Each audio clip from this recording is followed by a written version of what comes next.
Good morning, my friends. Today we are going to be reading a story, and this is a story that we have read before. School has always been a difficult place for our people. For generations, we were taken away from our families and put into residential schools in order to be assimilated. In those days, they would just grab the children out of the mother's arms and take them away. Going into the residential school for me was losing everything. Disconnecting with the environment, disconnecting with the elders, disconnecting with my family.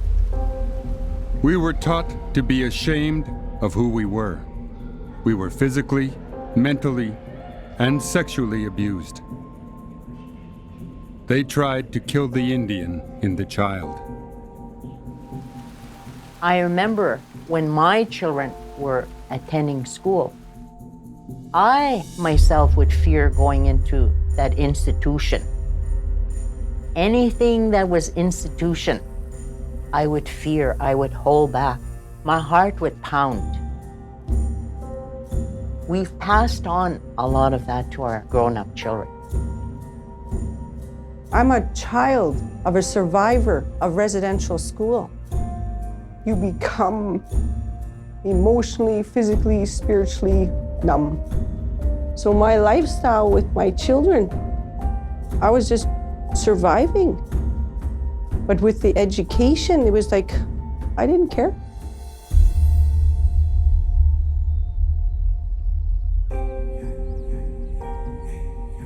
If education is not a priority for you as a parent, then it won't be for your kids. Well, that's a big problem in our community. The parents, the grandparents are not involved in what's happening in their school. Teacher would phone me and say, Tanya, we're doing a craft. We need parents' help. I didn't care. Yeah, I'll be there. I never showed up. So I never had that involvement with the teacher, with my kids. Same like my mother. The cycle continued, but through me.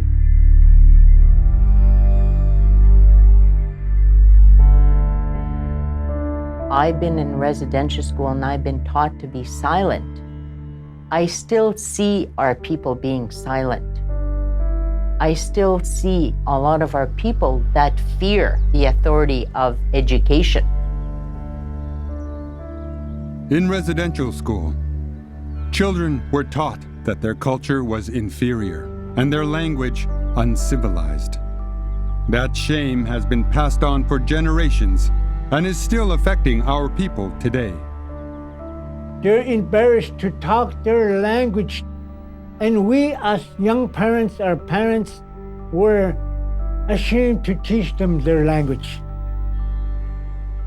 Our students are not believing in themselves because our parents, they have to believe in themselves in order to pass that on to their children.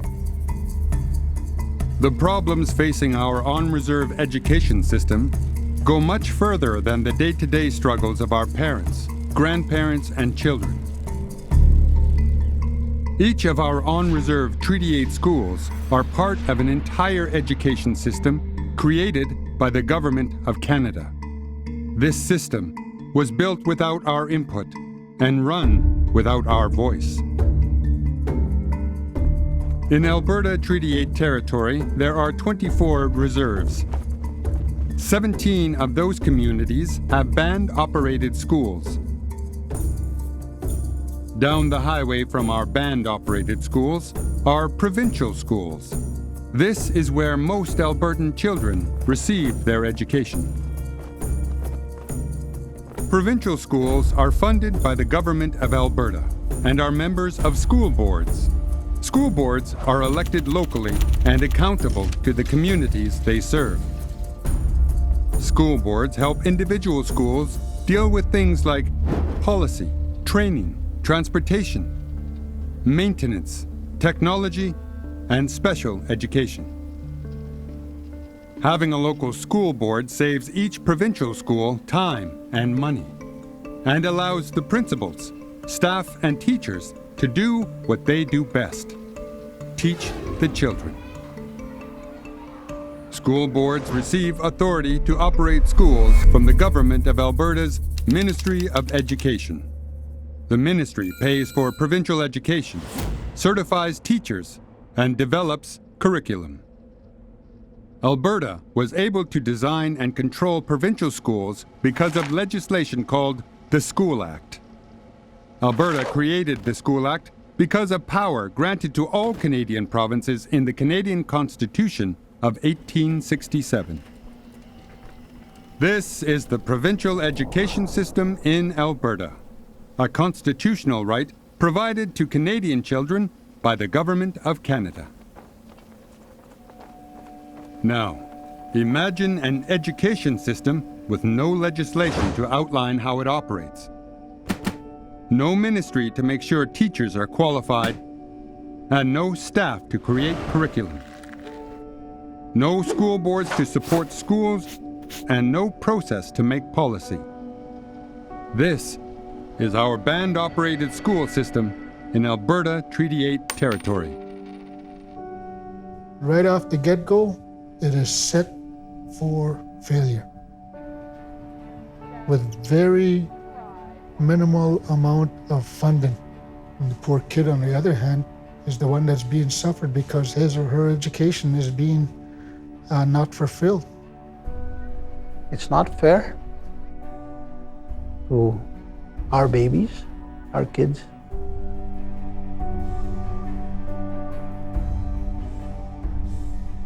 We had residential schools. Our people did not get educated. We have children now that are not getting educated. So what is it that we want? Do we want our children to get an education or not? If you were to ask me as a leader, would I put my kids in a provincial school or a First Nations run school, I'd have a hard time answering. We have to start standing up for our rights. It's our kids. This is our chance. Let's not let it pass us by. In 2004, our chiefs created the Treaty 8 Education Commission. Since then, they have worked closely with the community to envision the future of education by returning to tradition.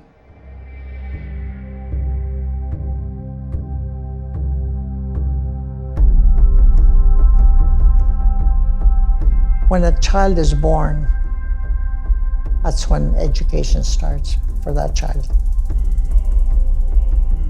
The primary purpose of education is for the child, so that they can grow up to be good human beings. Teaching has always been the foundation of our culture. We're always learning, and it becomes a lifelong process. It's built in, it's inherent into our human character. Education happens everywhere. In the home, on the land, in ceremony. My mom and dad's education system was built around teaching us our culture, teaching us our language, and teaching us, really great values. I had to listen to my dad, my mom, my kukum, my mosum, my elders. I come from a traditional upbringing. My dad was a trapper. He knew the way of the trapper was going. He made it known that education was the right way to go for us to prosper in the future. As a mother, I feel that I instill the beliefs of how I was raised and the practices that tells us who we are. Scoop up your beads. Whatever you want me to teach you, I'm here for you. Pull them all the way down. And that role is so important because this is my opportunity to give something that I was taught to my grandchildren.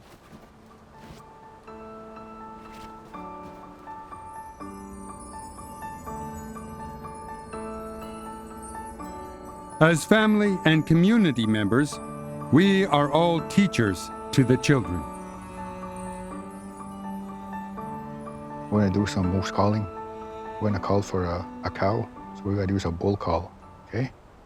When I was a kid, I used to go over to my uncles and to my cousins, to my grandpas, and I would make my rounds.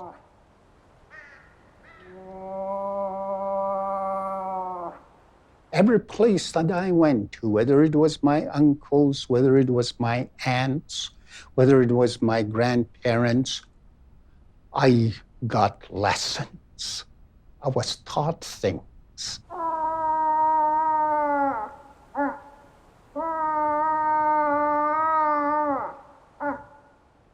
I was going to school, so to speak, because I was being taught by the community. Okay, now we just have to listen, because a bull moose will crack a tree or it'll call back or something. So we just got to listen now and wait. Learning doesn't stop once you step out of that classroom.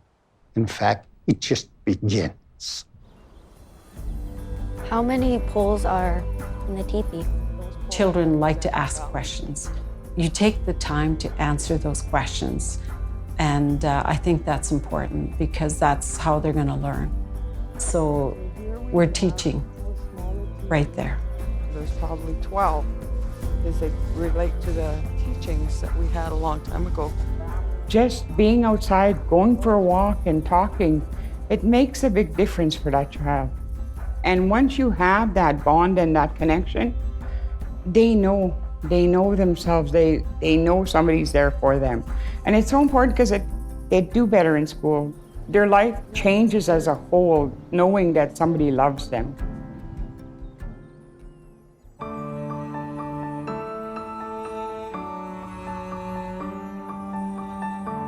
What I try to do as an elder in our community is show by example, our role modeling, Because if we see a kid around our community, don't be afraid to approach them and say, really happy to see you. If it's during the week, at school, in a friendly manner, where you're showing some respect to him, no matter if his head is down, that really picks his spirits up, by just giving him a tap on the back, and say, look, I think you should be in school. As teaching relationships grow, children learn who they are and where they come from.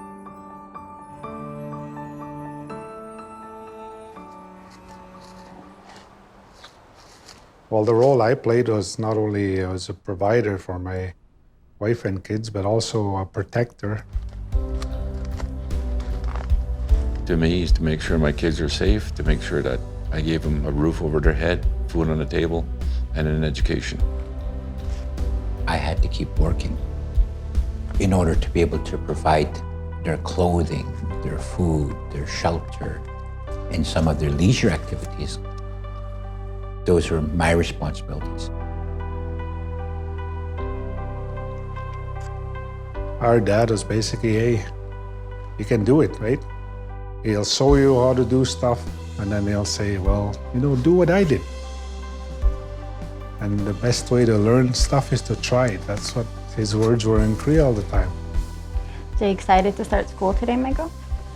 Yeah? From getting up, getting dressed, washing your face, those are little things that may not seem important, but they are as you grow up in a child's life. Make sure kids goes to school. I phone home every morning when I'm away from home, 7 o'clock in the morning, to make sure my grandson gets up, to make sure that he's off to school every morning. Because I'm taking the responsibility to make sure that he goes to school. It's us who sits with them at the table to do their homework. It's us who have to have a clear mind in order for them to have that clear mind. When he had homework at grade 1, I used to translate for him in Cree, ask the questions in Cree. And then they says, okay, well, put the answer best way you know how in English. He got very motivated by that, right? Knowing that his marks were going up because he's starting to understand. I'm the one that has to have that communication with the teacher. I have to have the communication with the school and voice and speak on behalf of my kids.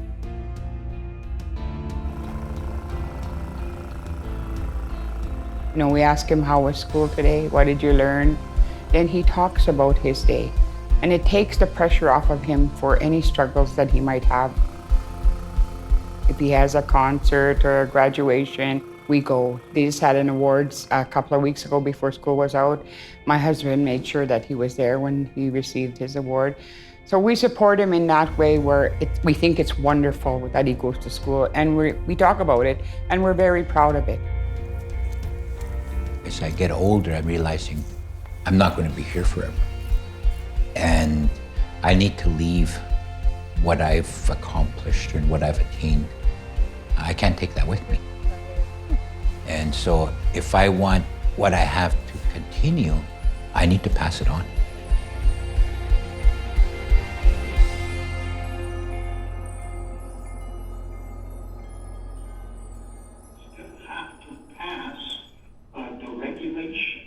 In 2010, the Treaty 8 Education Commission went to the community to ask them about improving the band-operated school system.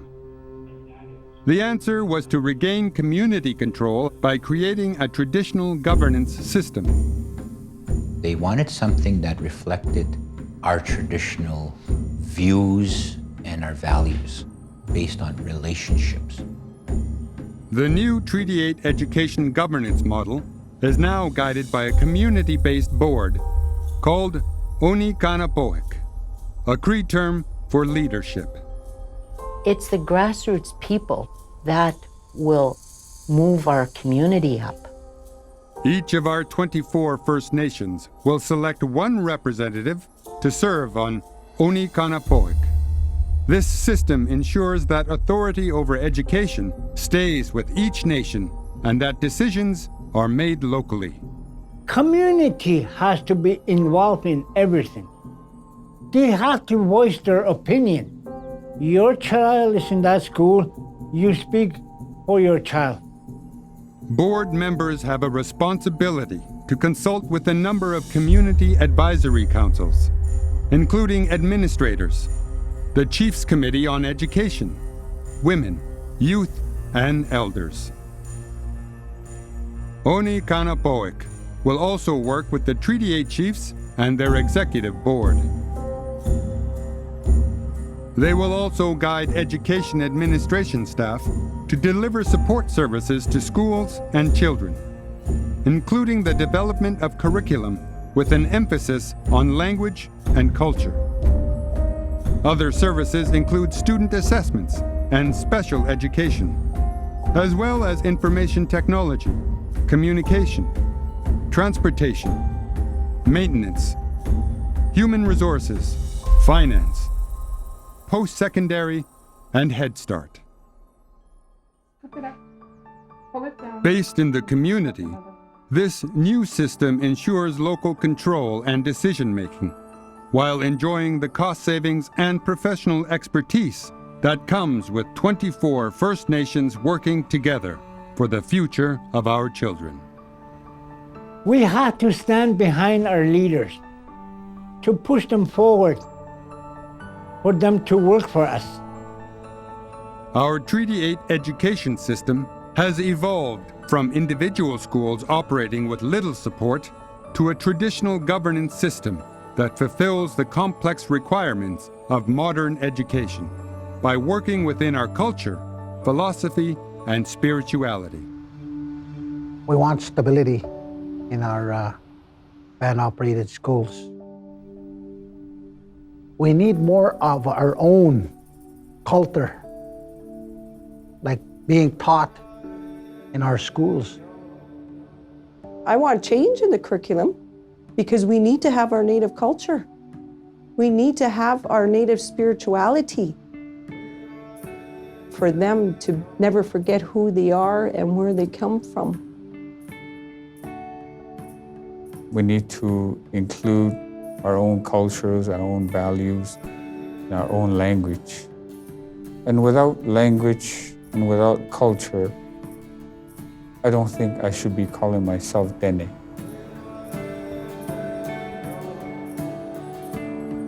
We now have the opportunity to fulfill the vision of our treaty elders by teaching our children who they are while preparing them for life in an ever-changing world.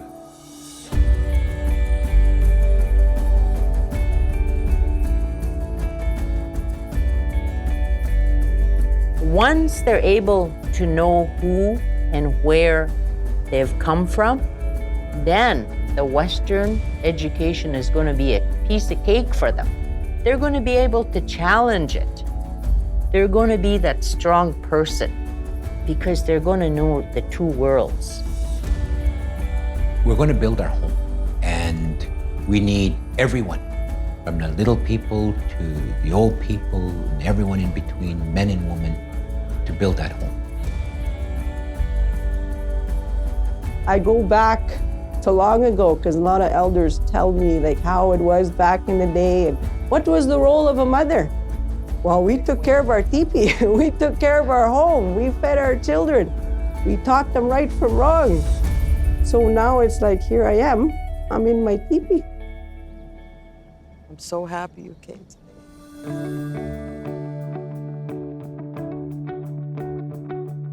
In our darkest days, an education system took us from our families and robbed us of everything we knew. Today, the future is filled with promise as we reclaim education. We know what we need to do in the communities. We're going to make a difference. We don't have a choice right now. We have to.